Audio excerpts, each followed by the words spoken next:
Gaduh pelanggaran etik Hakim Konstitusi ini membuat PDIP bertanya mengenai keabsahan pencalonan Gibran Raka Buming Raka sebagai bacawa pres. Kita akan bahas bersama dengan Bivitri Susanti, pakar hukum tata negara sekaligus dosen STHI Jentera.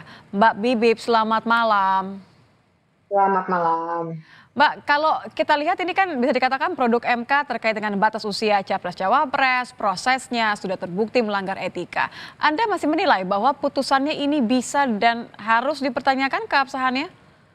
Harus dipertanyakan, karena memang logika hukumnya kan putusan 90 itu ya yang memberikan karpet merah untuk Gibran, itu dihasilkan dari sebuah proses yang sekarang ini sudah nyata berdasarkan putusan Majelis Kehormatan MK 2 hari yang lalu itu, bahwa prosesnya salah.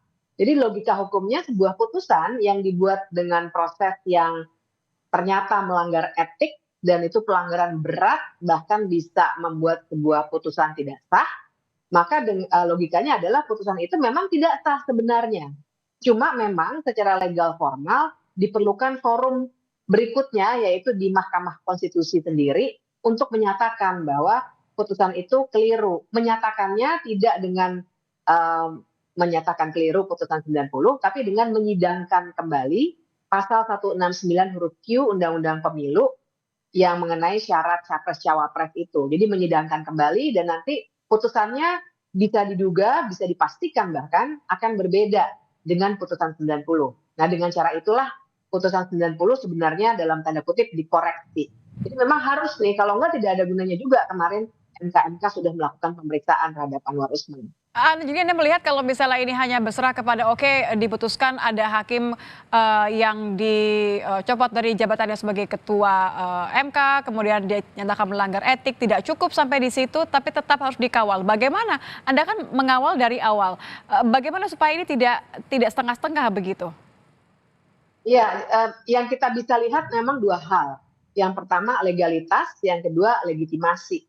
Legalitasnya kita butuh forum di Mahkamah Konstitusi tadi ya. Jadi saya kira di titik ini kita harus dorong sekali nih supaya Mahkamah Konstitusi segera mungkin kalau bisa Senin tuh langsung sidang dan memutus. Dan itu dimungkinkan Mbak dari aspek hukumnya.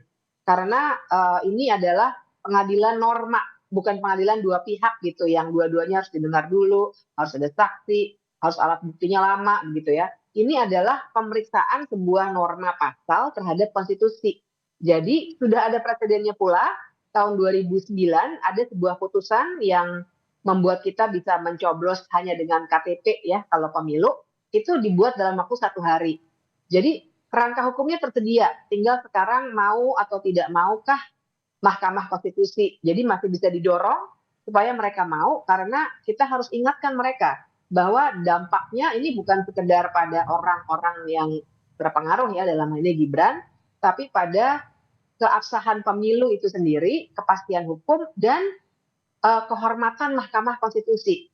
Jadi sebenarnya itu yang harus kita dorong. Nah, aspek keduanya kalau dari aspek legitimasi, memang menurut saya ini sudah menjadi suatu coreng dalam proses pemilu kita. Yang harus kita khawatirkan kalau ini tidak kunjung diselesaikan dengan cepat, ini akan terbawa terus seandainya nanti misalnya Gibran dan Prabowo terpilih, ini juga akan terbawa sampai pada legitimasi pemerintahan nantinya. Dan ini akan buruk bagi jalannya penyelenggaraan negara kita. Oke, bagaimana dengan tenggat waktunya? Kan kalau untuk pemilu yang sekarang, tentu ada kekhawatiran gitu. Bagaimana kemudian bisa memastikan bahwa ini didorong dengan cepat dan sesuai agar tidak berdampak implikasi tidak panjang begitu? Ya, tenggat waktunya memang sebentar lagi tanggal 13. Tanggal 13 itu 2 sudah hari awal lagi. minggu lagi. Jadi tanggal 14 akan diumumkan. Nah, makanya yang kalau masih bisa didorong berarti harus dilakukan paling tidak Senin tuh. Dan sebenarnya Mahkamah Konstitusi juga bisa memutus bahwa itu segera berlaku begitu. Karena kan Pak Jimli sempat mengatakan berlaku untuk 2029, tapi itu Ya. sebenarnya ini untuk dia. Tidak tidak boleh sebenarnya MK-MK yang memberikan panduan kapan suatu putusan harus dilaksanakan.